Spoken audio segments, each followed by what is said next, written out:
In the wake of the pandemic, community leadership is more crucial than ever.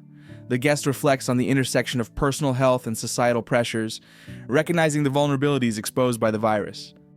And we should have been doing a better job of that. We should be doing a better job of that.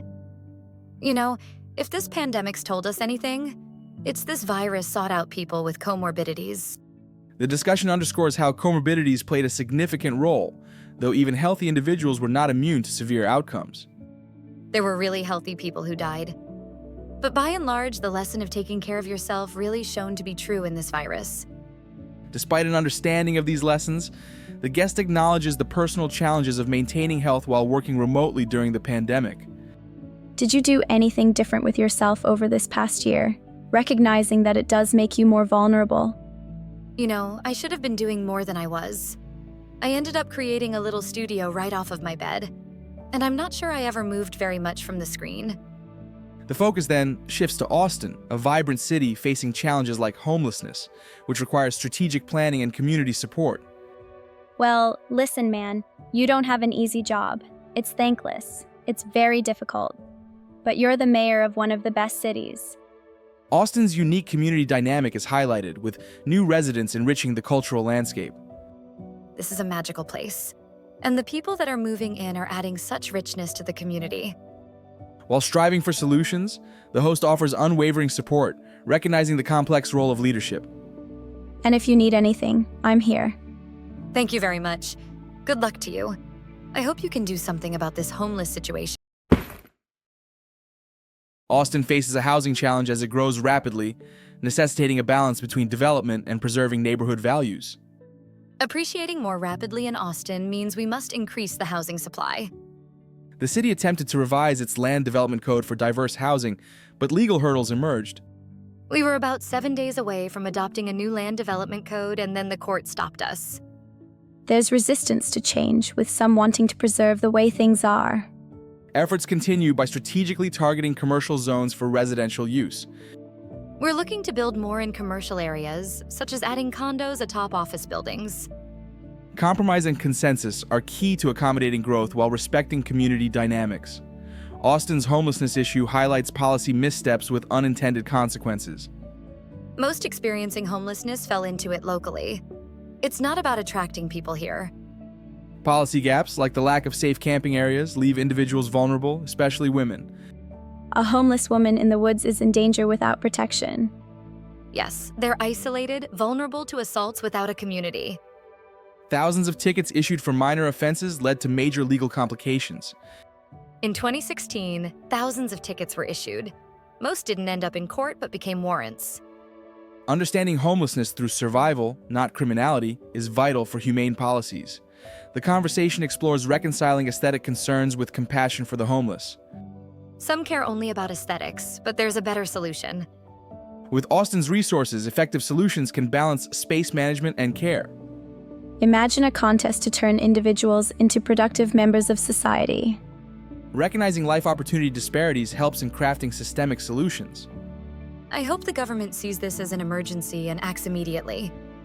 Stable housing is crucial for helping individuals stabilize their lives. Many would take a room if offered, and services help them stabilize. Combining compassion with strategies aims for long-term change. Reflecting on pandemic decisions, the guest acknowledges mistakes made under pressure. I received information during a trip and should have returned before advising the public. This sparked a reevaluation of pandemic strategies with discussions on caution. I would have extended some measures if I was governor.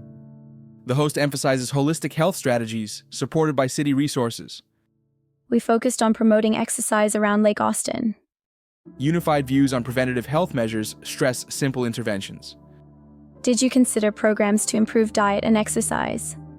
Recommending vitamin D could greatly impact health. Austin's mayor grappled with immense challenges, needing both crisis management and strategic planning. During his tenure, he faced 3 100-year storms. It's a real trip. There's so much that's spectacular, but it's the most frustrating thing I've ever done. We've had 3 100-year storms in my 7 years where people have died. The infrastructure was severely impacted, with a citywide water boil notice due to silt from a washed-out bridge. In a city of 1 million people, you couldn't drink the water. I mean, that never happens. Another grave challenge was a serial bomber targeting the city, requiring coordinated efforts with law enforcement. We had a bomber putting bombs on people's porches, mailing people, and people were dying. It was just a kid with significant problems. It's hard because you know your community is scared. These events highlight the need for immediate crisis management and resilience building. Houston's approach to combating homelessness serves as a model strategy. 2 decades ago, they partnered with HUD to provide housing and services, which has proven successful. What we need to do in Austin is what Houston did over the last 20 years. We need to do it over the next 3 years. Austin's collaborative effort involved diverse groups reaching consensus on a comprehensive plan. Our Chamber of Commerce got together with our criminal justice advocacy group. It felt like a marriage counseling session. Efforts to increase casework capacity by about 250 people are crucial for enhancing reintegration pathways for the homeless.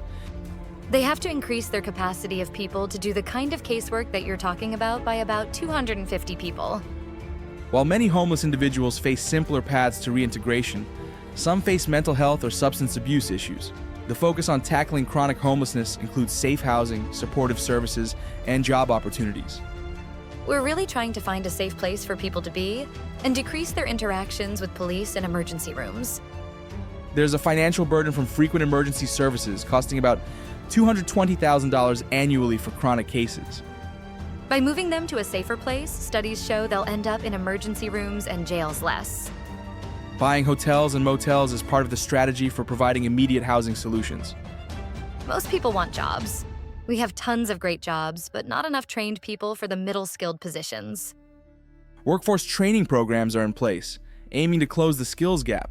The discussion acknowledges the need for systemic solutions while recognizing personal accountability.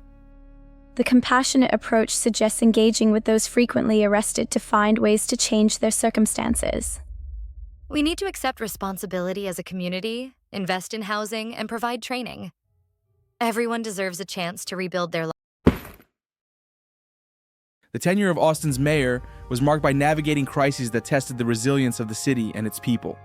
From racial tensions exacerbated by a series of bombings to severe droughts and storms, each challenge required both governmental leadership and community solidarity. You know, the initial bombings seemed racially motivated. When the first incidents hit children from prominent Black families, it looked like a race-driven issue. But with so few data points, it was hard to be certain. The mayor shared the daunting reality of infrastructural demands during a historic drought, where the water supply dwindled dangerously low. Lake Travis was down to like 25–30%. There were multi-billion-dollar proposals to pipe in water from distant aquifers being shopped around. One of the best things I did as mayor soon after I was elected is I made it rain and Lake Travis filled right up. Amidst the pandemic, Austin faced a 100-year ice storm, a compounding crisis that highlighted vulnerabilities in civic infrastructure. The frozen snow ice storm was strange. Happening during a pandemic made it harder to shelter people in warming stations, and then we lost power citywide. Instead of panic, people started talking more, offering solutions to each other's problems. The mayor emphasized the role of community in overcoming the overwhelming situations beyond governmental capacity. In such crises, government relief can't cover everything. Neighbors need to step up for each other. Transportation challenges arose with the city's rapid growth, proving more formidable than anticipated. When I ran, transportation was the top concern. People were struggling with congestion issues they'd never seen before. Despite the many challenges, the mayor's experience underscored resilience born from community unity, turning one crisis into an opportunity for collective growth. The discussion tackles the complex cycle of homelessness, emphasizing the impact of sudden life disruptions like medical bills or job loss. These events push individuals from stability into uncertainty, creating a domino effect that's hard to escape. Most are victims of the perfect storm. A medical bill, they can't pay it, causes issues at home. They lose the car, then the job. Next thing you know, they lose their apartment and end up on the streets.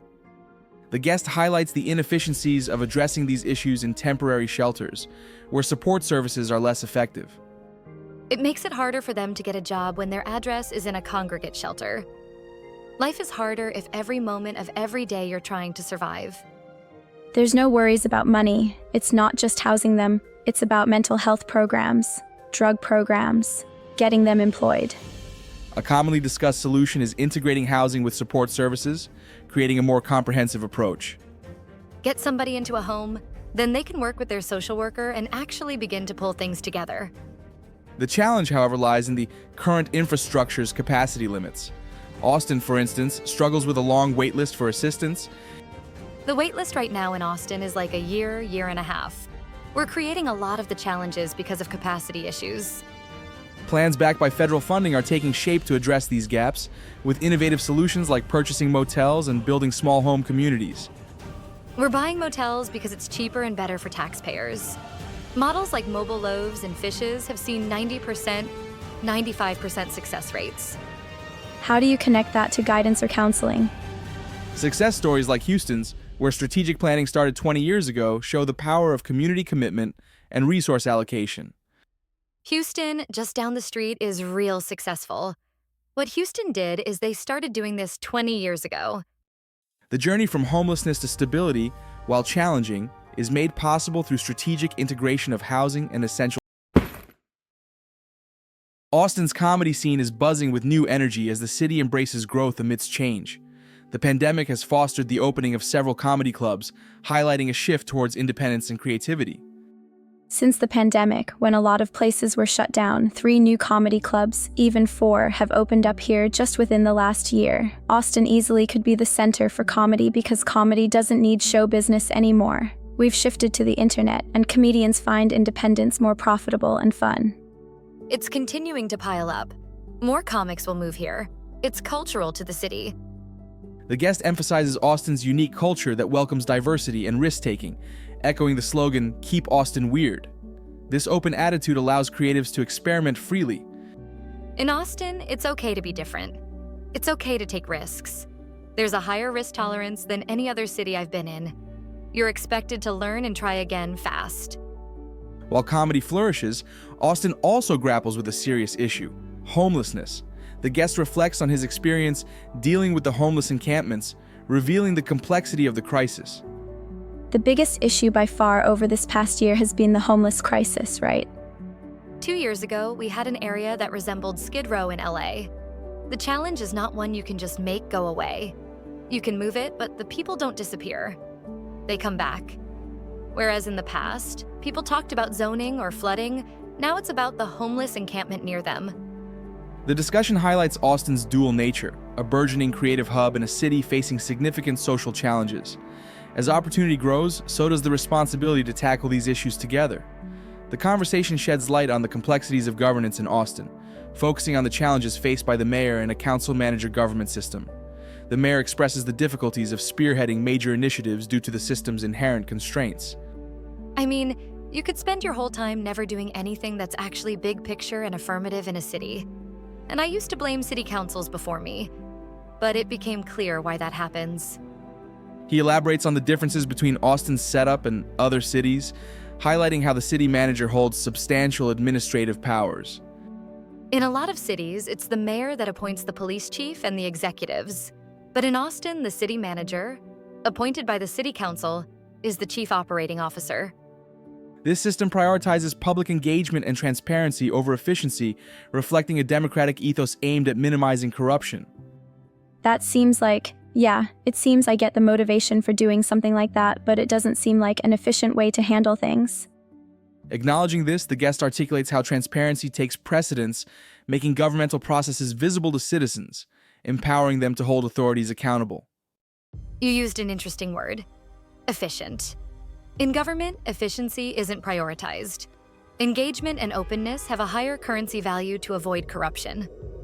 Despite its economic success and outstanding public safety record, Austin faces unresolved issues like the need for a land development code update to combat rising housing costs. I wanted to get a land development code rewrite in the city.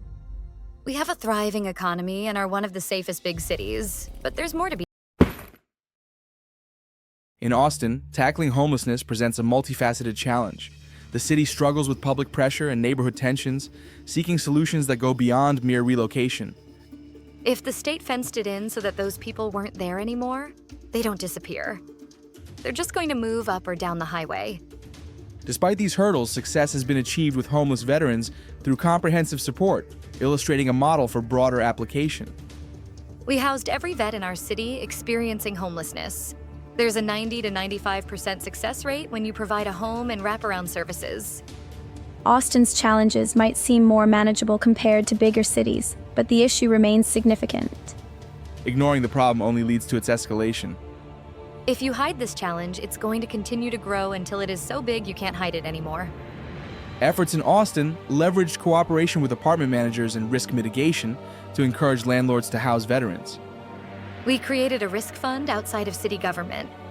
If you take a tenant and there's damage, call in the morning, you get a check in the afternoon. Scaling this model citywide is the next step, especially after a referendum recriminalized street camping, creating urgency for new strategies. The vote makes it illegal to camp. People wanted the tents gone. But we need to scale the veteran approach for everyone. A diverse coalition of business and advocacy groups is working together to tackle homelessness comprehensively. We have the Chamber of Commerce, Downtown Alliance, and homelessness advocates all agreeing on a plan. Let's take this challenge off the table. The pandemic added complexity. As mayor, the guest faced tough decisions like canceling South by Southwest, prioritizing public health over economic and cultural events. Canceling such a major event was tough, but it was essential to keep the city safe. Austin's collective resilience reflected in lower mortality rates, emphasizing community engagement over strict enforcement. It wasn't only about laws or ordinances, because in reality, enforcement isn't feasible. We focused on empowering the community with information. Personalized approaches for homelessness, mental health, and addiction proved more effective than one-size-fits-all solutions. Different challenges need different plans, ensuring dignity and safety aren't compromised.